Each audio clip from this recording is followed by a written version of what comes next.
Welcome to Innovate presents Entrepreneurs in Tech. Today, we're very delighted to have a good friend, first of all, a good friend of mine, and also a guest who I met overseas, and it was great. I'm really blessed to know this young man, and he's extremely talented, and he holds a lot of things for the future in his innovation and creation. Minas Kyriakou. Minas, first of all, welcome to the show. Pleasure to have you, my friend. And also, we're talking to him all the way from Cyprus, a place that I really would love to visit. I'm just waiting for an invite. I'm going to say this out loud publicly.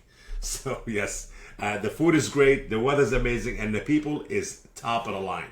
Absolutely great friendly place, Cyprus. And Minas happened to be the innovator, the creator, and the founder, and the director and the CEO of a company that holds amazing technology, which we're going to talk about, called Ascanio. Minas, pleasure to have you on the show. If you want to give us a quick introduction about yourself and a bit of your background before we dive into it. But man, I'm excited about this insightful, extremely fun also discussion. First of all, thank you for having me. It is a real pleasure to have the opportunity to discuss further with you. Since we have met during JITEX, we kept having a constant communication. I really like you. I want to visit Texas too, so that goes both ways. Yes. So for my background, I started. The main thing that I must share about myself is that I am a person that is curious to learn things and solve problems. When I see something that is not efficient or that something that is not working, I try to think of ways on how I can improve that, how I can share a solution. So I think it was a natural evolvement for myself to join the university in the engineering department. So I'm an electrical and computer engineer. I have a master in electrical and computer engineering. Also, I am now completing my MBA too. So since very young age, I started doing my own, let's say, ventures. I was trying to create things, small teams during the university. I had a volunteer game development team. Then I started before graduating from the university with my first company. So I think that's a good basis because I know that would be an interesting discussion. It seems like you've always been an entrepreneurial, innovative mind or guy with an innovative mind. Yes. Without understanding the meaning and what you have to go through in order to make something meaningful and valuable in this world. Yes, from a young age, I wasn't the guy that was sitting in the class and feeling that I fit there. I wasn't fitting somewhere, so my internal, let's say, force guided me towards something that is easy to shape how you want, and that's why I ended up being a young entrepreneur. But your early career, you started with in the your roles in the health and safety programming. How did that shape your whole path into technology and innovation? Look, it was during the years that I was a health and safety instructor. I had a lot of fun because it was something that I really enjoyed doing, and because I had to do with heavy machinery operations, with working at heights, stuff that you have to be very precise and well prepared. For example, I'll share an example. One time I had to change something on top of an antenna, more than 30 meters off the ground, and we had the cable that we wanted to hang on the antenna from the wrong side. And for that reason, I was hanging for 5 hours on top of that antenna. What I'm trying to say is when you have to do with operations that are critical, are mission critical, you are developing a different way of creating a strategic plan to execute successfully these missions. Also, because many things can go wrong, you have to be very careful.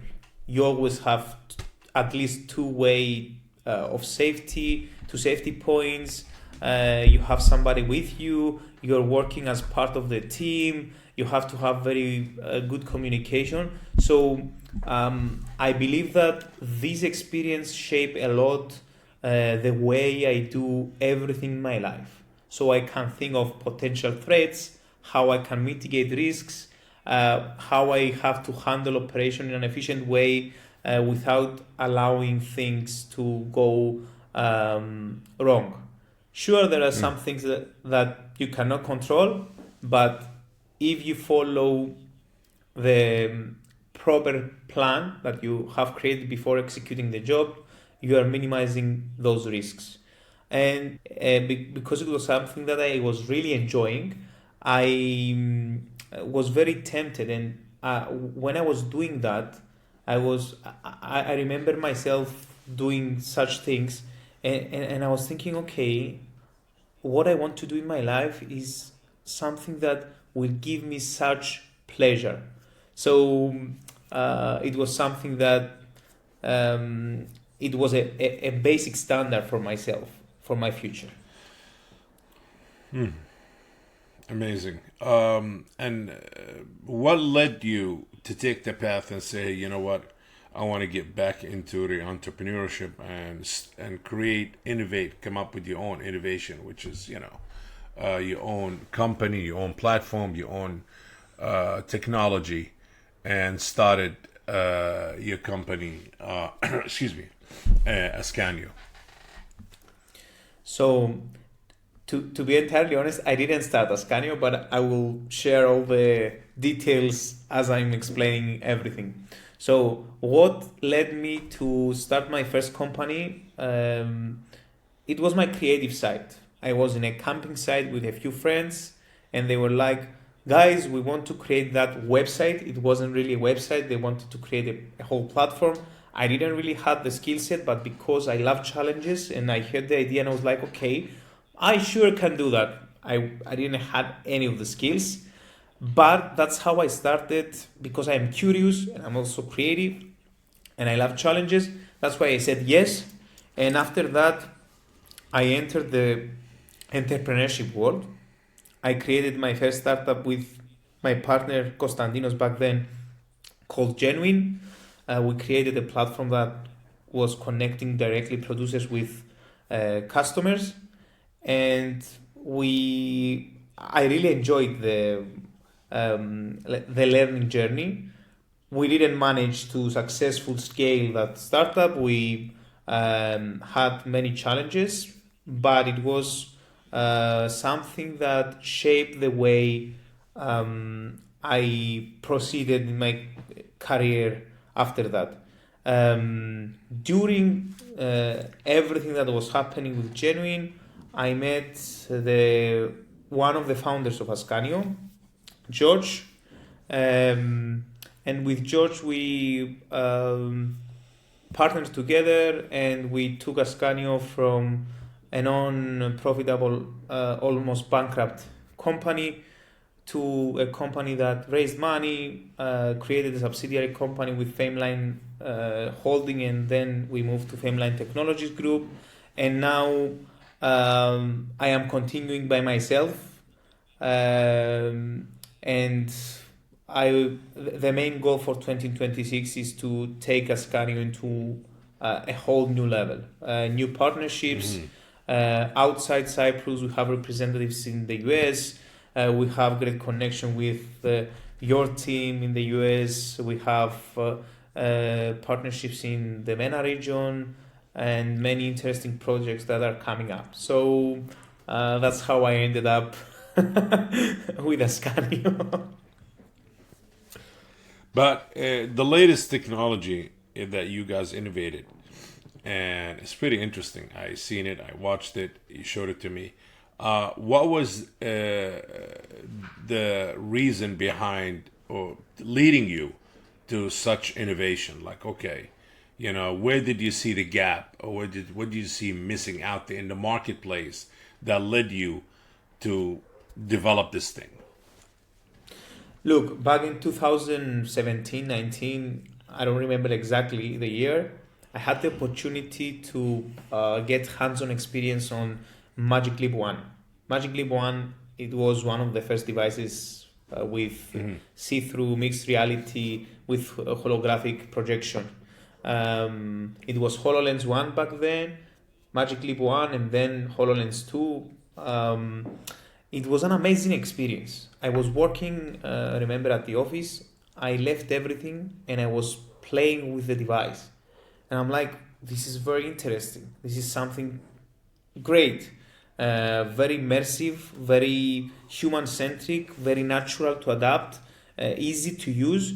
So I was like, okay, we have to do something enjoyable with that. The first idea was to create something on the entertainment sector, but we started ideating and working, trying to create some prototypes, trying to connect software with hardware back then, because of my background with hardware too. And at some point, Andreas from Kinesis Ventures, it was very close with us.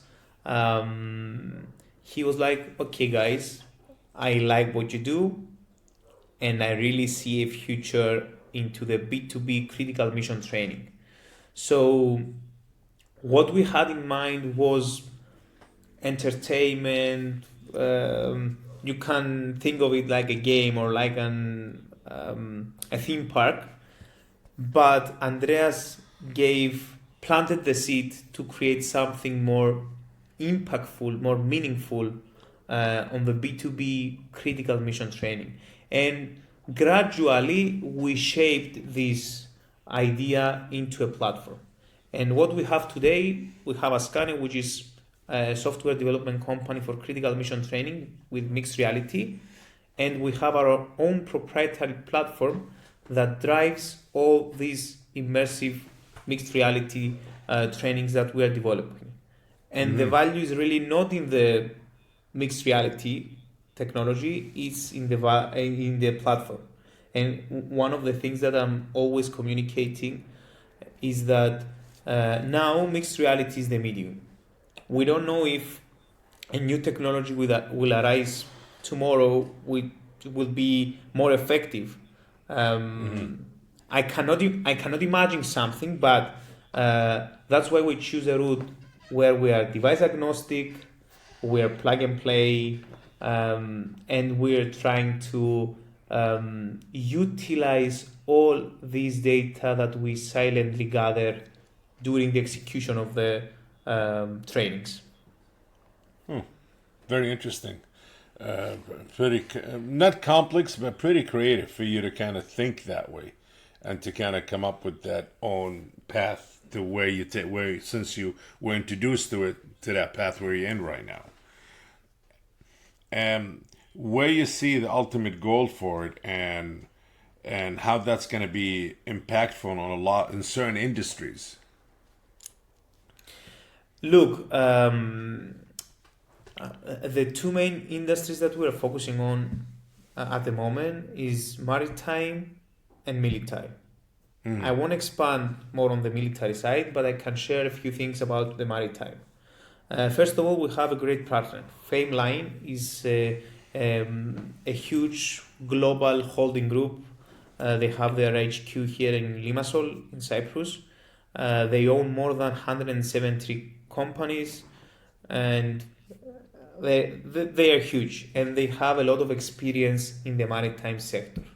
They do with lubricants, ship management, management platforms, networks, trainings. They have, if you imagine something about maritime, most probably they have a company that does it. Okay, we partner together and we have developed a maritime specific platform part of the platform, which is a remote assistance platform. One of the things that many of the critical mission industries are facing today is that they don't have expertise. They don't have people that have the time to evolve their skills, learn, and know what they're doing. And that's why they are facing a lot of issues on the quality side, on the execution side. And usually the people that have the knowledge are older and they have a different mentality. The new generations have a different approach on the work-life balance and on how much you are dedicating of your time into your professional, let's say, activity.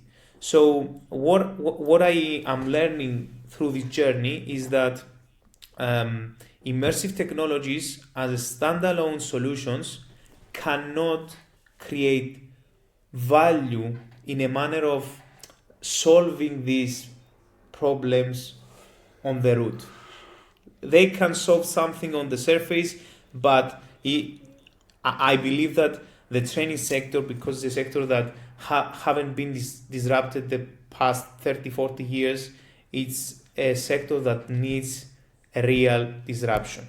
And what we do is we essentially have the platform and we give the ability to the expert to have access to all these people that are facing issues instantly by pressing a button, placing 3D space indications, having an enterprise level system where the expert can have eyes and ears on a lot of places very, very quickly by pressing a button. So anywhere in the world. Yes, anywhere in the world. And that's something that is very important because when you're on your day-to-day life, you cannot think of these issues. But when you are a member of a bigger organization, and especially organizations like the shipping companies, where they have to operate machines that cost millions or billions, it depends on the scales, and they have to transfer goods that are worth many millions. You have to be precise and you have to be executing everything, paying attention to detail and following the manufacturer's guidelines and the expert guidelines. So the way we shape our idea in order to create something meaningful, it is by really paying attention on what the experts of the industry are sharing with us. Because it's one thing to understand technology, it's one thing to be a technology expert, and it's a whole different thing to understand what are the real problems and creating effective solutions into the industry. And this is not an easy procedure. We had conversations with Fameline for many years. We are now in the third year of collaboration, and the main launch will happen during 2026. And there is a reason. You need time in order to adapt into the different industries. Maritime, we're talking about huge organizations, slower moving industry. So you have to be patient and pay attention. And gradually, I see that as a company, we're generating value for all these professionals. This is really amazing how this whole thing evolved, and it became, and what is it gonna become of it? Even much more, Yes. I have to say one thing. Cyprus known for a small, great place for vacation, beach and good food. But now, how did Cyprus evolve within? It had only limited resources, and it became the resources limitless now, unlimited amount of resources, and they created that. And and also not to mention that Cyprus became a hub of technology, and I shouldn't say not just a hub of, I would say, entrepreneurship, innovation, and tech, AI, and also a bridge between certain parts in the Middle East, the region, the Gulf region, and Europe. And how really you guys transform that into something very, very, how should I say, not just valuable, but very essential and important, you know. Look, the Cyprus ecosystem is a newborn, Yes. time-wise. So much talent coming out of it. So much talent. So Yes, much innovation. we have a lot of talent. We are lot. part of Europe, and that's the concept in whole Europe. We have the most talent around the globe, but we are not necessarily the leaders in all sectors, or at least in few sectors. And we are facing challenges, but I'm going to focus on Cyprus. Cyprus really tried to create an ecosystem the past 10 years. When I was starting with my first company, not so many incubators were available, not people with experience. So gradually, the government, people like Dimitris Kouridis, Which we had on help the show. shape and create. Yes, Yeah. there are a lot of people, Mr. Kokinos, Mr. Lukaidis, a lot of people, Mastrogiannopoulos. We have a lot of people that dedicated their service in the government to help create an ecosystem. We have funding from the European Union. We also have some local fundings. So these help creating innovation hubs, incubators. The first investment venture capital started to shaping. We are behind on that, but we need more.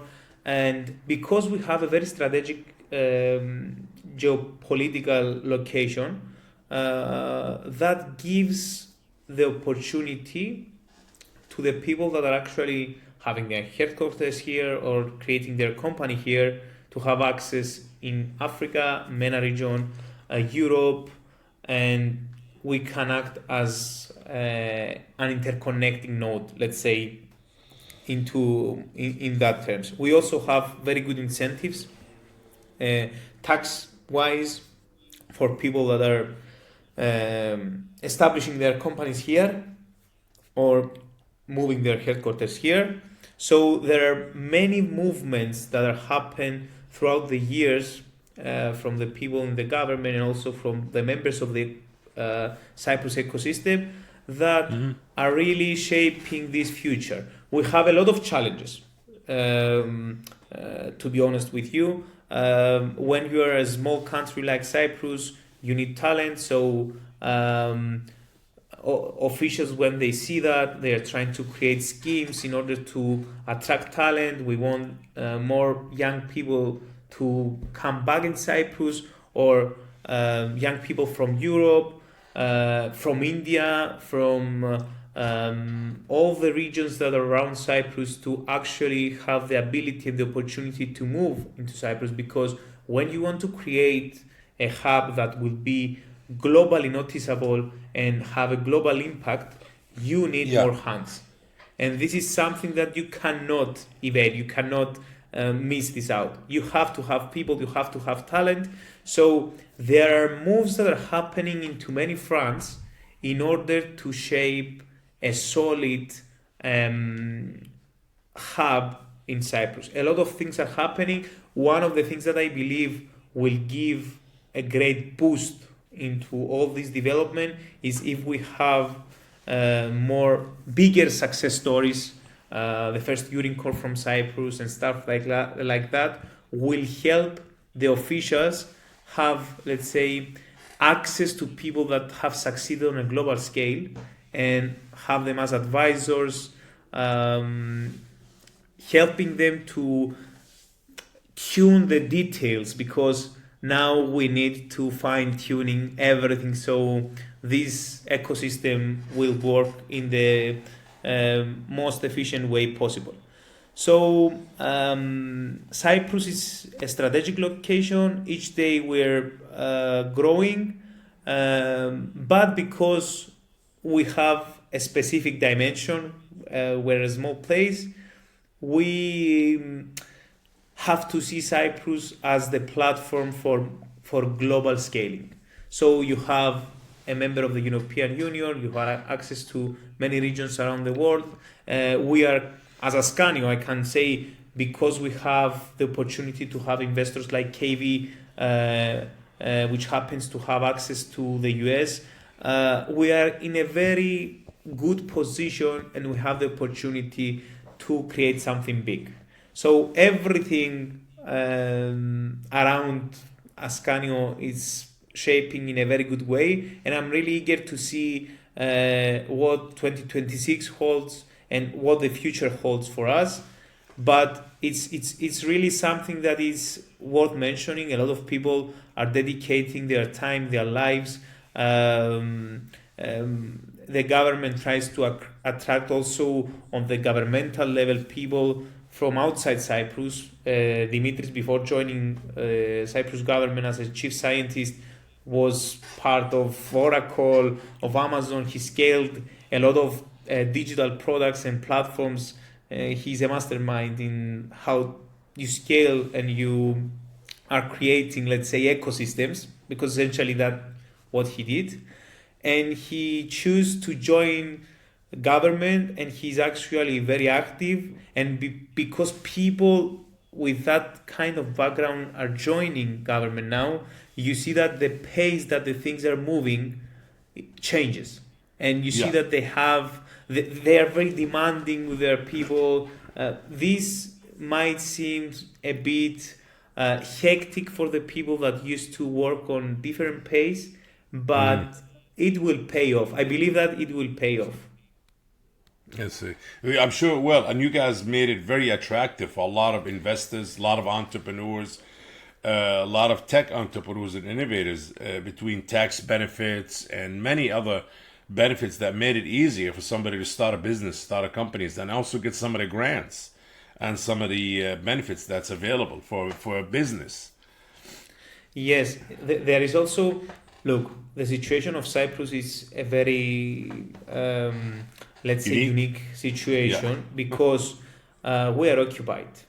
And when you have almost half of your country occupied, and especially having another half that is not recognizable globally, a lot of things are very wrongly communicated from the occupied Cyprus, from the Turk-occupied Cyprus, very wrongly. You have to put much more effort in order to communicate that the Cyprus government, the official government of Cyprus, the Free Cyprus, is doing great stuff. And I believe that by doing all these movements and having global companies having their headquarters here, it's a great opportunity to better communicate what are we trying to do as Cyprus. And we have to be very careful. This is one challenge that is not usual when you're creating an ecosystem or a hub, but this is the reality in Cyprus. It's a sad reality, but we have to work knowing that this is the situation and trying to rectify everything and communicate better. Because when I had the opportunity to visit MENA region, US, and I was having conversations with people, and everyone was knowing that Cyprus is a country that any criminal can go, find asylum and do whatever they want. But this is not true. This is true only for the occupied Cyprus. The Cyprus government is a legitimate government. They're doing stuff. We're part of European Union. We have great connections with Israel, with Egypt, with Greece, with the US now. So we have a lot of things that are going on and in a positive way, but we are in this challenging position to have to defend ourselves and communicate better what is actually happening, because a lot of good stuff are happening in Cyprus, and marketing or advertising is not our strong point until now, and I hope that soon this will become more noticeable in the near future. Well, I mean, you and others, younger generation, and you're part of that younger generation, are doing what you're supposed to do by innovating and advancing. It always the positive, right path to advance and to gain power and to show the world. It's all about advancing humanity, contributing to the world, contributing to what makes life better, and technology always the leader. I think to me, technology always leads to positivity if you use it the right way.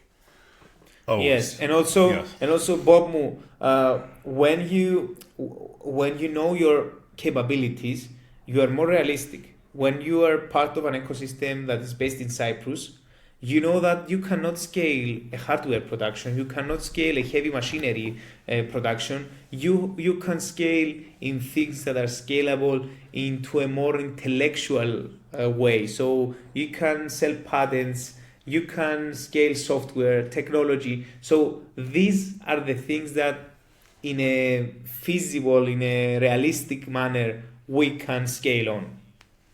You guys doing a great job at it, I have to say. So we're trying our best. Yes. What's next for you, my friend? What is next for you as a founder and also as an innovator for Ascanio and your technology? For 2026, the main thing is for Ascanio to release and publish the new version of our platform. Oh, I'm excited about that. Yes, I'm really excited about that too. You didn't tell me about it. I want to know what's in the bag. There are a lot of stuff.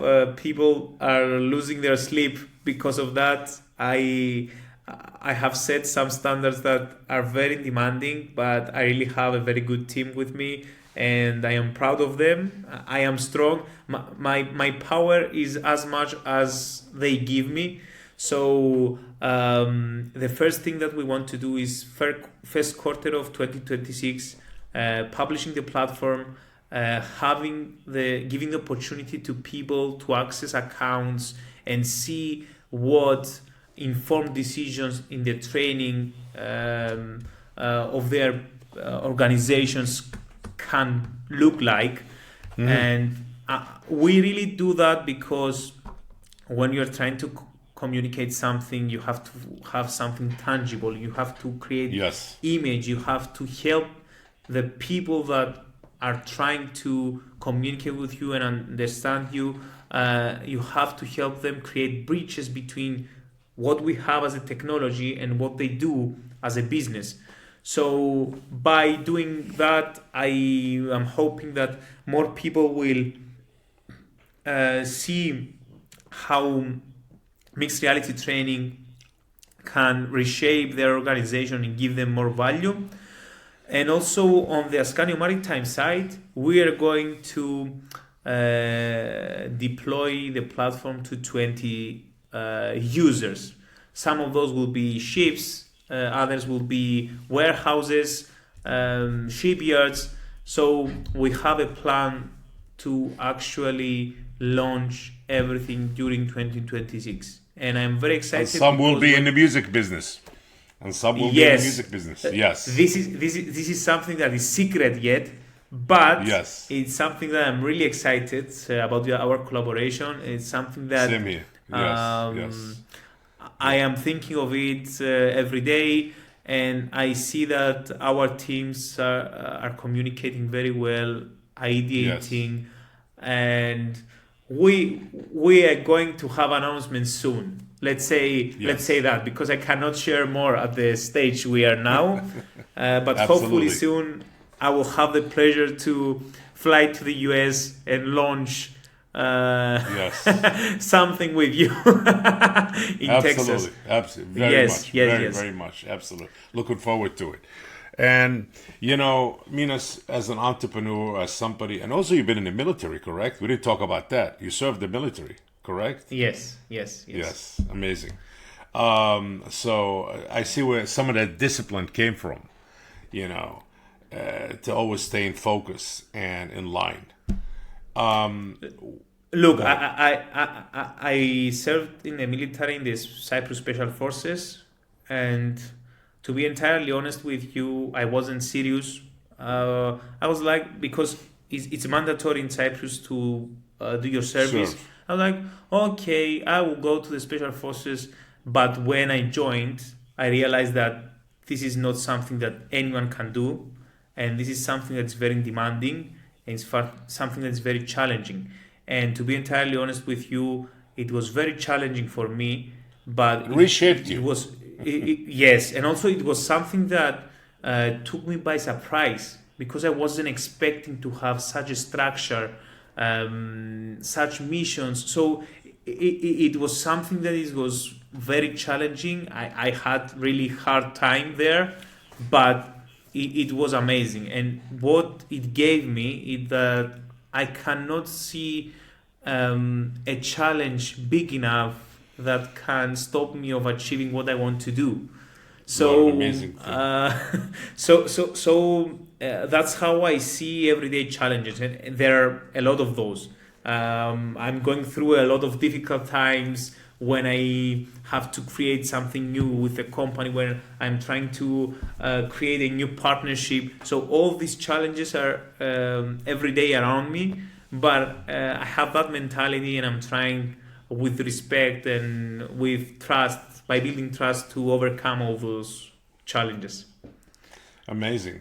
And what's your advice for other young entrepreneurs, whether they're from Cyprus or from other parts of the world, that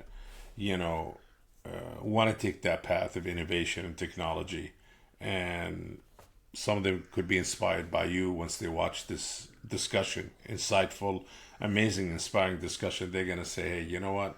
I want to follow Minas's footsteps." Look, the thing that always comes first in my mind is something that my father used to say: always do what you love. And if you're doing what you love, you're dedicating so much time where you're becoming the expert of experts without even noticing it. And essentially, this is my story because I was doing what I was in love with. I was dedicating a lot of time. I was losing my sleep. And at some point, I realized that, okay, when I am entering a room, I know more and I can understand people. I can build trust. I can build relationships. So I can generate value for everybody in this meeting room. So what I want to say to all the young people, not entrepreneurs, but to all the young people, is I have allergies when I hear people under 30 to be like, it's okay, I will find a job. I want to hear that you want to change the world. I know that this is not the standard, but this is the mentality with which, if you enter your professional career, you will do amazing things. And I believe that everyone has talents, but you have to find your talents and invest in those.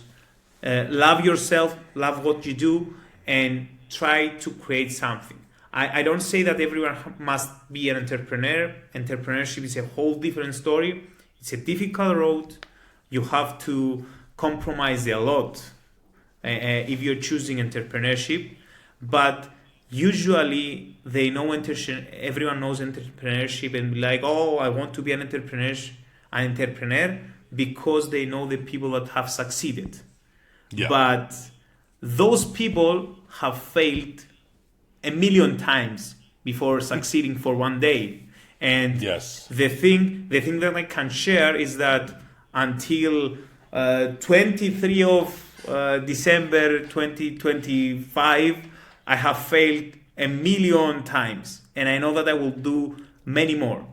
The thing that is keeping me alive is that I am always getting back on my feet, and I'm trying to generate value for all the people around me, not only for me.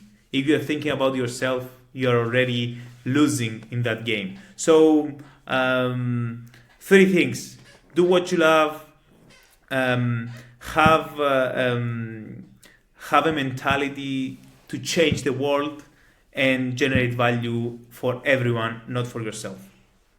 Amazing, really amazing. It was definitely a pleasure having you on the show. And resilience is absolutely, I think, is the topic of the day, or the word of the day, coming from Minas all the way from Cyprus.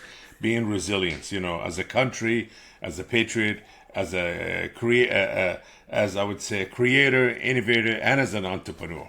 Resilience, never give up, be resilient, and no task is big enough, I guess. No task is big enough. Do what you love, be passionate about it, and just believe in yourself and go forward. Really amazing advice and great conversation. And I'm sure we're going to have part 2 and part 3, because this is only the beginning, and great innovation coming next year for you guys. And I would love to be part of that. And I just see it happening. I really do. Great. And anybody want to get a hold of you? How can they get a hold of you? Through LinkedIn? What's the best way to get a hold of Minas? The first layer is usually LinkedIn, and after that my email address, or they can contact through our website, ascanio.io. I usually try to respond to all the messages I receive, because when I was young and I was starting my own endeavors, I didn't have support. So I cannot imagine, I don't want anyone else to be at the same position that I was. So I am trying to help as much people as possible. Some days are very difficult and it's not feasible to happen. So I will need some time to respond, but I'm always doing my best. Bob, it's really, every time we get the opportunity to talk together, it's a real pleasure. It was a blessing meeting you, and it's great to have that connection with you. During our interaction in Dubai, I really learned what it means. The first thing that comes in mind to be how I can be of help, and this is something that it was really attractive to me as a person. So for sure there will be part 2, 3. I see us doing many things together. It's just matter of time. Absolutely, 100%. It's just matter of time, my friend. 100%. Yes, I believe. I'm a big believer that karma is always great. The universe, you get what you give. Always, and you attract the way. Also the same way, you attract what do you give, and how do you behave, and how you act towards others. Again, Minas, it was a pleasure having you, my friend. And today's show at Innovate presents Entrepreneurs in Tech. Please be sure to connect with us on social media. Until next time, keep innovating, stay curious, and always think outside the box. And no task is big enough, and resilience is the key. That's it. Thank you, and pleasure to have you, my friend. Thank you very much, Bob. Pleasure is all mine. If you enjoyed today's episode, make sure to share. Innovate presents Entrepreneurs in Tech podcast. And if you're joining us on YouTube, please like this video and subscribe to the channel. Until next time.